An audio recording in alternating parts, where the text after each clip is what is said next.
Hello everybody, कक्षा 9 गणित में आपका स्वागत है। आज हम यूक्लिड की 5 अभिधारणाओं की चर्चा करेंगे। आज है 35वां दिन। फटाफट से स्टार्ट करते हैं। डे 35।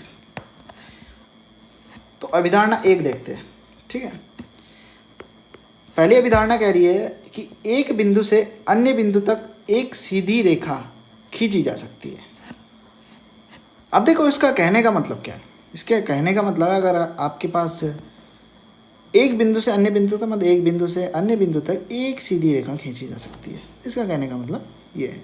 ठीक है, इसमें आगे लिखा है कि समस्त कार्यों में यूक्लिड ने बिना कुछ बताए यह बार बार कल्पना की कि दो बिंदुओं से एक अद्वितीय रेखा ही खींची जा सकती है। हम इस परिणाम को एक अभिग्रहित के रूप में नीचे दे रहे हैं। ठीक है, ये आपकी अभिधारणा से याद कर लेना। ठीक है, अब अभिग्रहित 1 में क्या कह रहा है कि दिए हुए दो बिंदुओं से होकर एक अद्वितीय रेखा खींची जा सकती है। अब देखो अभिग्रहित है तो इसका मतलब क्या है, ट्रूथ है।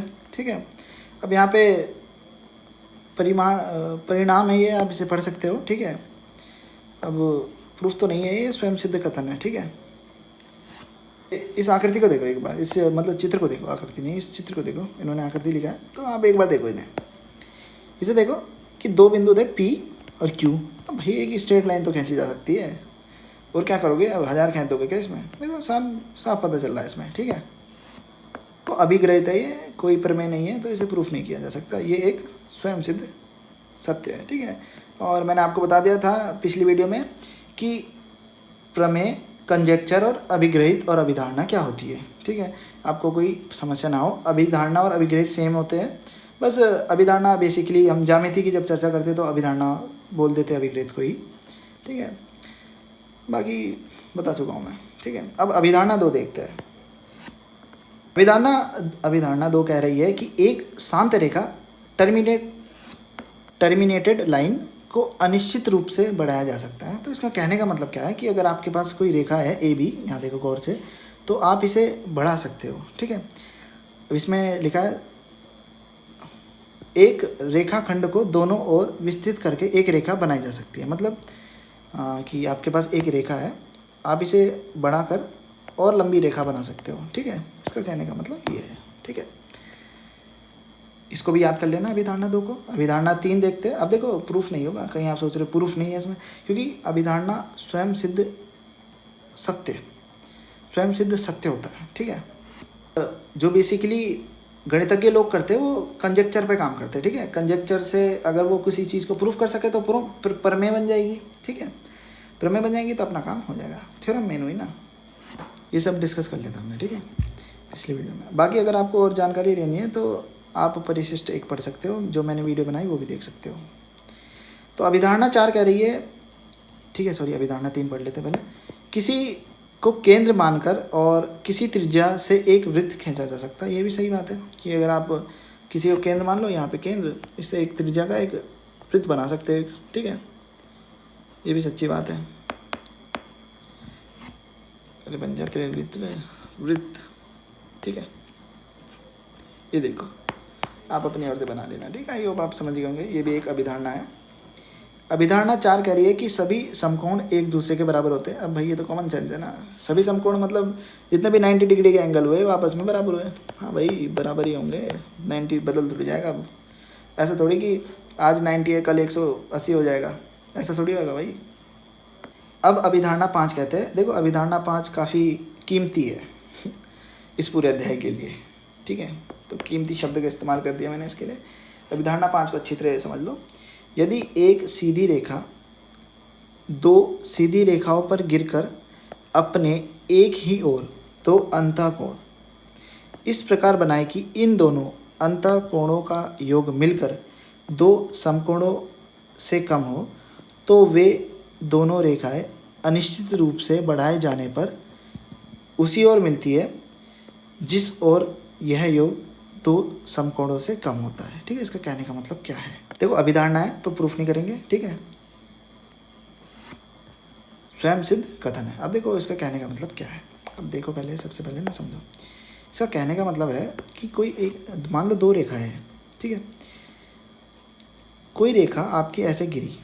ठीक है, ये रेखा गिरी आपकी, 2 रेखाओं पर गिरी, ऐसे देखो,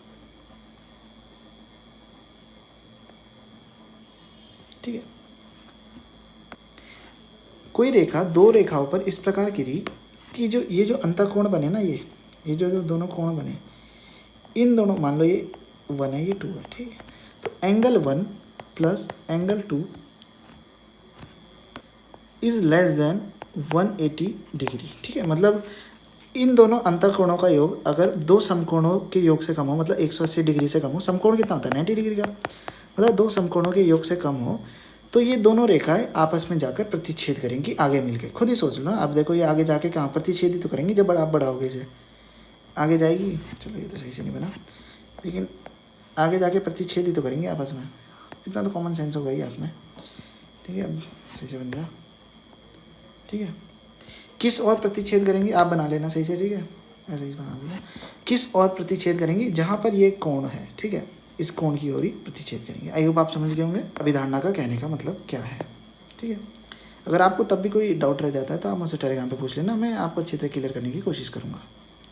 आप मुझसे कोई सा भी डाउट पूछ सकते हो टेलीग्राम पर।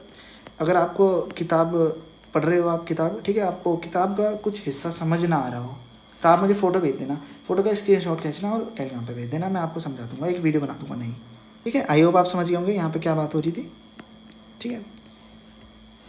देखो इसमें लिखा है आगे, यूक्लिड ने अपनी अभिधारणाएं और अभिग्रहितों को देने के बाद इनका प्रयोग अन्य परिणामों को सिद्ध करने में किया। फिर इन परिणामों का प्रयोग करके उन्होंने निगमनिक तर्कण द्वारा कुछ और परिणामों को सिद्ध किया। जिन कथनों को सिद्ध किया वे साध्य या प्रमेय कहलाती है।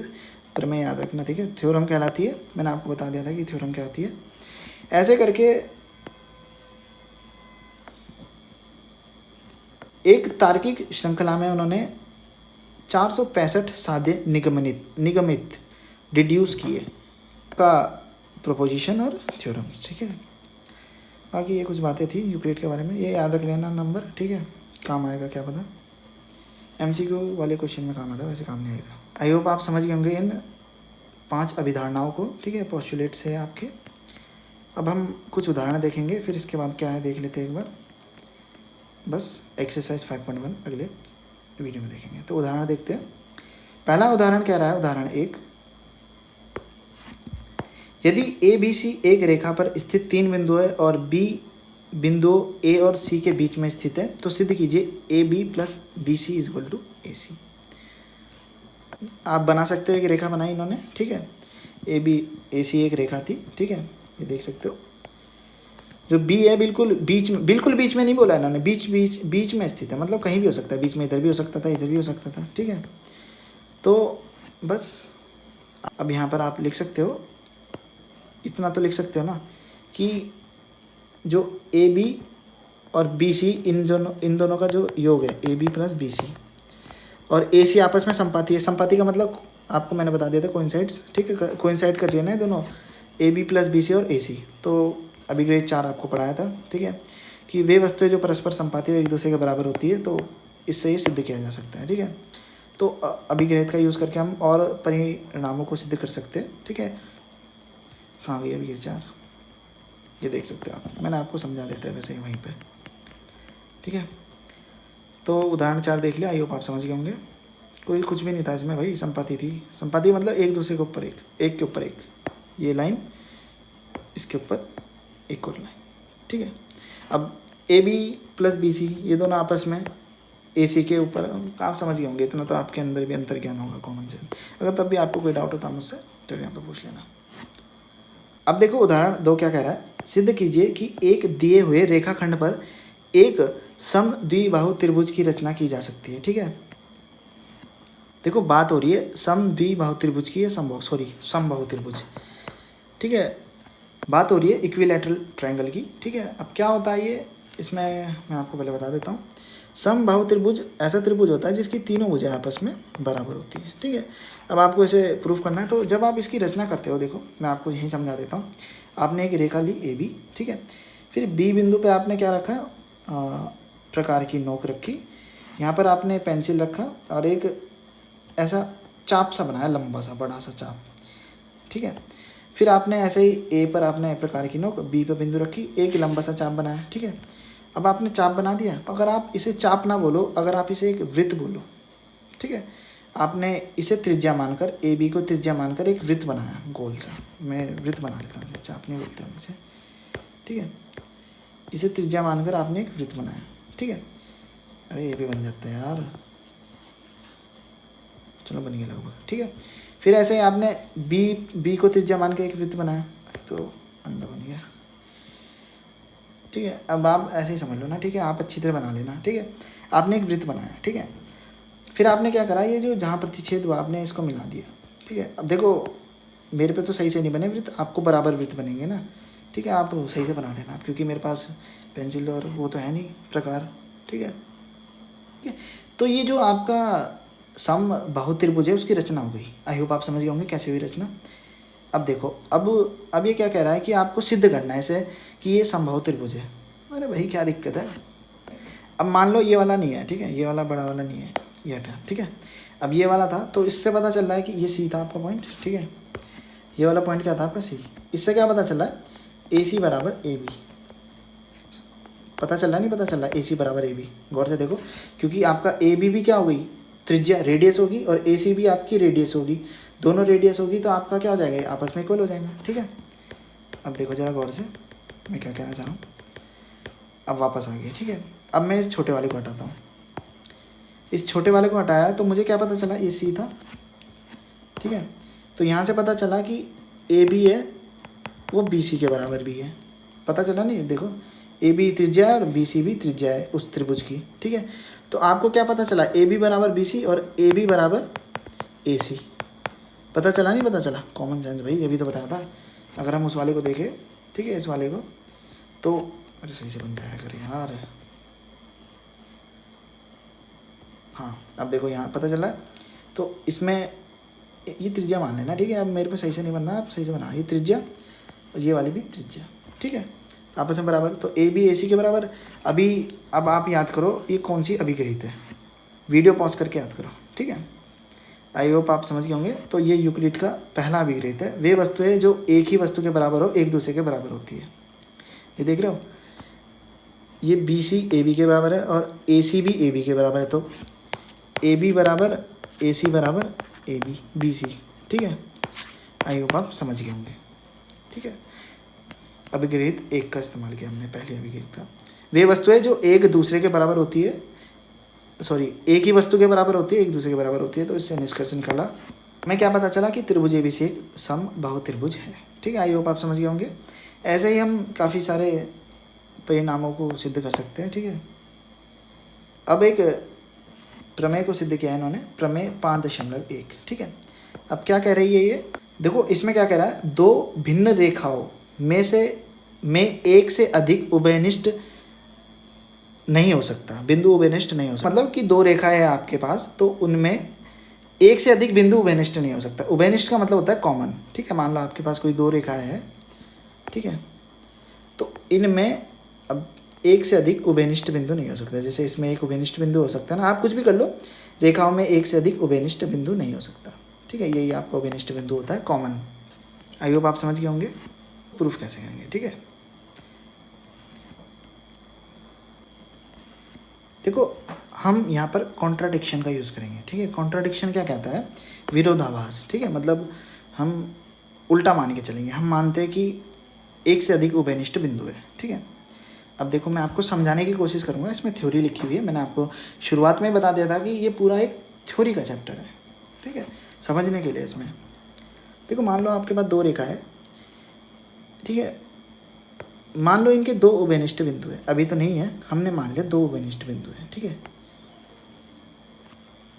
अब देखो दो उभयनिष्ठ बिंदु अब मैं कैसे दर्शाऊँ आपको, अब अपना दिमाग लगाओ, ठीक है। मान लो दो रेखाएं आपस में प्रतिच्छेद कर रही है और उनके दो उभयनिष्ठ बिंदु बन गए, एक बन गया P, एक बन गया Q।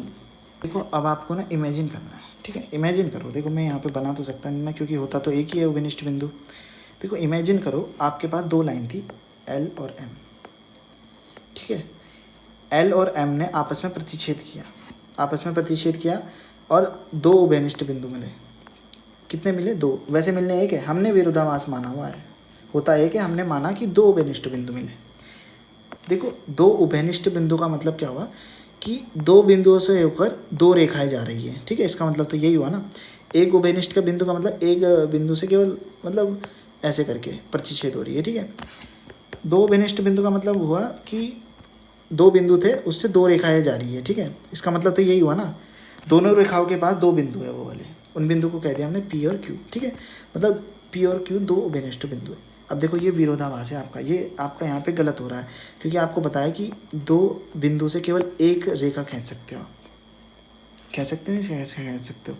यहाँ पे वही लिखा है कि अभिगहित 5.1 जो कहता है कि 2 भिन्न बिंदु से होकर एक अद्वितीय रेखा खींची जा सकती है, ठीक है।